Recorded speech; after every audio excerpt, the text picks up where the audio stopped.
Oh my goodness, I am so excited. My son surprised me with a trip. He is coming in, flying in from New York to here to beautiful Dallas, Texas. This is St. Patty's weekend. A little chilly. He was hoping to wear some shorts, but I'm like, dude, it's gonna be 56 today. It was like 30s yesterday. Anyway, about to try to get ready. Took my twist out my hair, and I'm so happy. It's just such a blessing when your kids can just grow up and fly all over the place on their own. You still worry, but at least they self-sufficient, right? But yeah, I just want to document this day so I can look back on it. This is our very first time. Earlier this year we moved apart. We left Ohio, went our separate ways. He went away to New York to pursue his dream and dance, and he is having awesome things manifesting in his life. I moved away to Texas to get away from the cold. Couple of days here and there chilly, but nothing like when you live in the Northeast, right? So anyway, we're looking forward to having a great weekend. Uh-oh, there's a car. I bet you that's his Uber.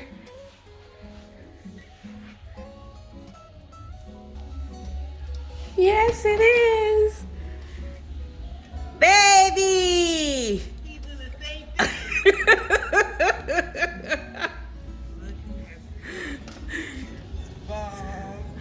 Hi, baby!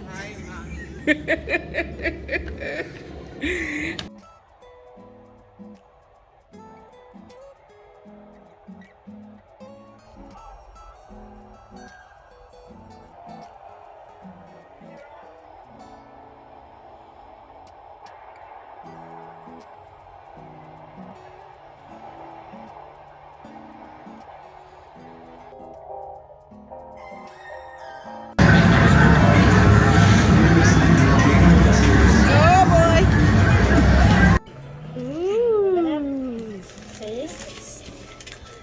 Yeah, that's pretty. Oh man. So we get massages in the mall, and this thing was rolling in my butt. I felt violated.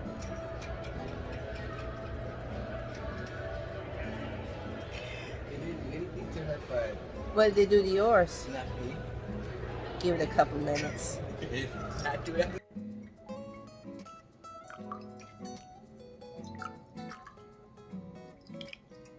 I'll pop this in. I'll do that back.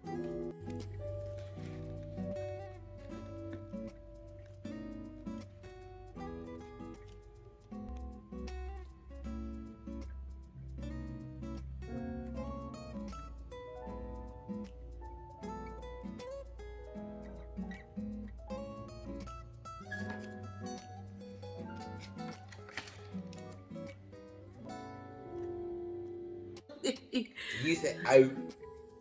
Okay. You know what?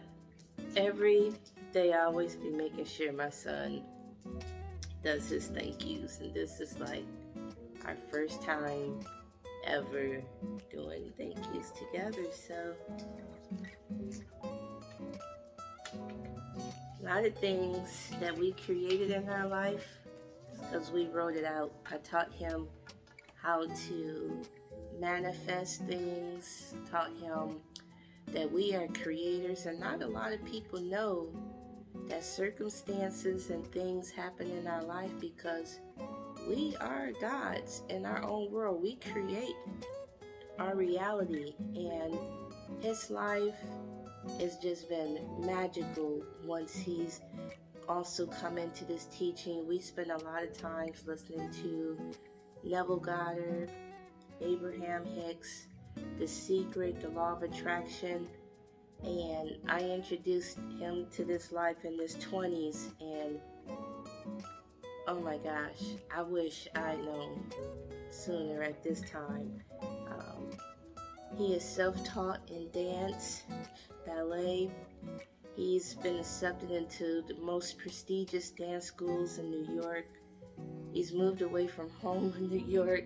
And we're like, oh my gosh, more than 18 hours away. Yeah. If you're driving, we're like 24 hours away.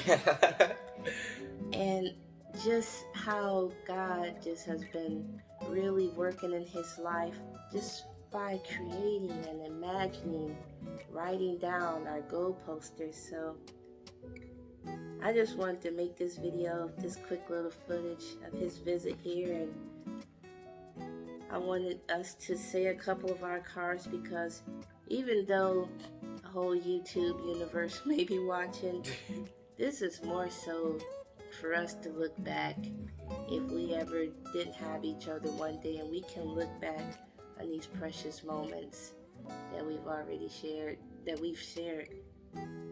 in our life, because time is precious. And I think that any family can relate that kids grow up fast, and kids watch us as parents get older, and we can't really say that, I sat and I talked to my mom for hours, or I held my dad by the hand and he did this and that and the other. Both of us are products of single family outcomes. And despite statistics, how a single black man gonna be incarcerated or in jail or doing this and that and the other without a father, a daughter gonna grow up with daddy issues and not know her self-worth or low self-esteem, you don't have to believe that statistic. We have been blessed beyond measure. And you don't have to be a statistic. And I think one day I can see myself on the platform with my son, and we tell this kind of story to give inspiration to other families out there. To each their own. People's self-esteem reflect how they want, but as a mother, I'm a mother first. So the way I portray myself on social media, I don't care if I'm grown and I can flaunt whatever I have. I'm not going to do that, because at the end of the day, I value how a person sees me. I value how I see myself and the image I want to portray. And that's what I teach him to do the same. You never know who's watching. So, but that's a whole nother video. Maybe we can talk about that. But you want to share a couple of your thank yous? Sure. The very first one I'm going to share with you guys is the most important one to me. And it's about her, the special lady right here. Now, forgive me guys if I get a little bit emotional. I've already been crying already. But Lord, thank you so much for my mom. She is wise and resilient and the most loving. She never folds, and I love that for her. I love that about her. Thank you that we live this kind of life. Thank you that I have this kind of life. Thank you for blessing us beyond measure. Amen. This is more of an affirmation. Life can be whatever we create it to be. Thank you, Lord, for this awesome power.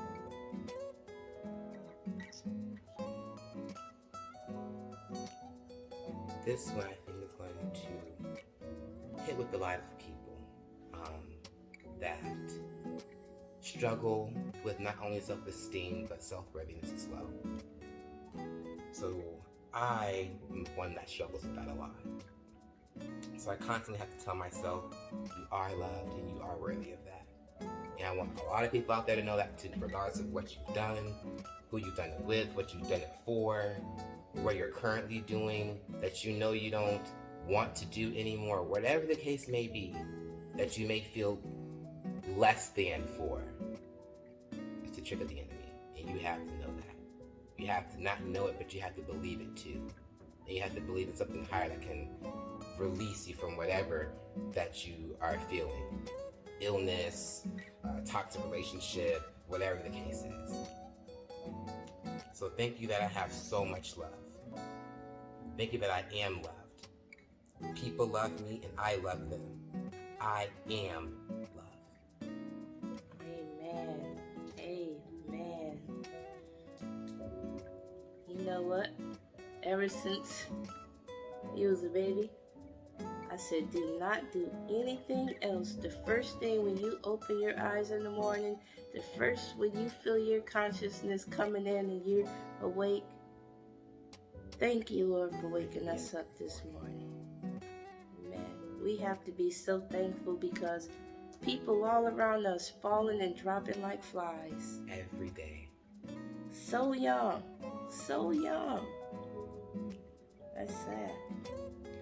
We are thankful for life. Very much so. Very much so. Let's do one more. Okay. Another one that I struggle with. Thank you for all my gifts. Thank you for making me a somebody. For a very long time, never really felt like a person. Like, you know, like most people, oh, this person does X, Y, and Z, or this person does X, Y, and Z. So, well, what do I do? And in comparison, it wasn't what everybody else did. I didn't play football. I didn't do basketball. I didn't do track, or I wasn't a super scholar. You know, I was an average student, but not, you know, 4.3 honor roll every semester kind of thing. And I kind of just told my mom about that one day. I said, well, what do I have? You know, what makes me special? What makes me different? And I remember feeling very strongly about it for a long time. And then she told me to pray and say, God, show me my gifts. Once I did that, I'll never forget, I was about 8th grade around the time. 7th, 8th grade around the time. And that's when music really took off for me. And music was the first gift. I saw that. Playing piano, singing classical music, getting private voice teachers to excel me in that region, performing solos for the most distinguished people in my state at that time. I mean, from one day of not feeling I was anybody, to the next day was like, we want you to sing this song, we want you to be in this play, we want you to do this role. And that was the start of it. That was literally the start of me knowing, okay, you can do something. You got something. And it just took one person. His name is Mr. Griffin. It took one person for me to see that I had something. So if Mr. Griffin, if you're watching this, thank you. Love you. Mommy's here, of course. Thank you, Mr. Griffin. Amen.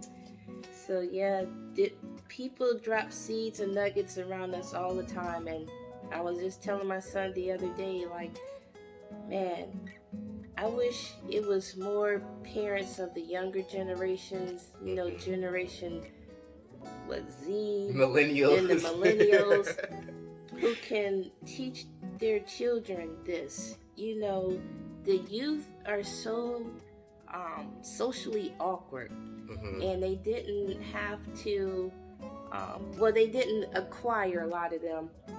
The skills and things, you know, us Generation X people and the baby boomer generation, you know, we went outside and played. We developed social skills and things like that. The further generations, and we love technology, thank you, but it did have an effect on our kids. So if that parent doesn't know, like, hey, you've had enough of TV, read a book or get something or do something creative, man, it's just, I feel like we're losing that piece. So she was always very adamant about that. Always adamant. Her favorite line: find something constructive. Find something constructive. Clean up. Clean up. Clean up. If you're bored, clean up. If you're bored, right. If you're bored, learn something. Something other than being on your phone 24/7, because she had no problem taking it. She had no problem taking it at all. You know, but he was, you know, I was very younger, very much so when I was younger. Had no problem going outside. Loved going outside, loved to play, loved to ride my bike. But once I did get to about, when I got my own phone, got my own laptop and stuff like that, I was very much so, go outside for what? Everything is here. that's when I really heard the more, be constructive, be constructive. So that's definitely something that I see in myself that sets me apart from even people in my own generation that I look at, that are constantly on TikTok, can make every TikTok reel, know every TikTok dance, but can't do things like this, or have conversations like this, or have an elevated mindset. Just as important as to be able to have fun and express yourself and enjoy life, you have to be able to how to make a joyful life for yourself as well, on a spiritual level. Man, this is beautiful. Gotta remember this forever.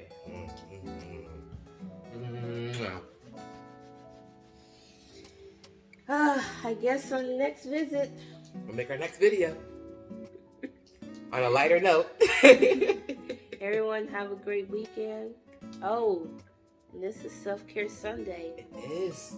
And this is generally something we do when we're alone, but we're taking advantage of doing this together. So we're going to get our stretching in.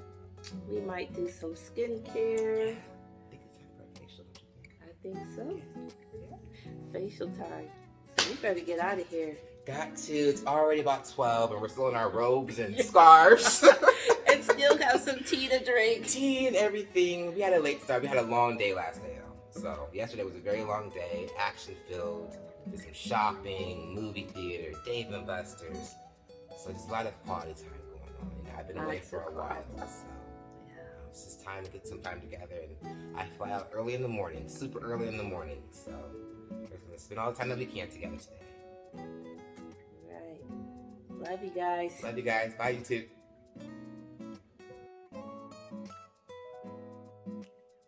My chair, I figured it out. It's pegging me. It is pegging me. No, it's not.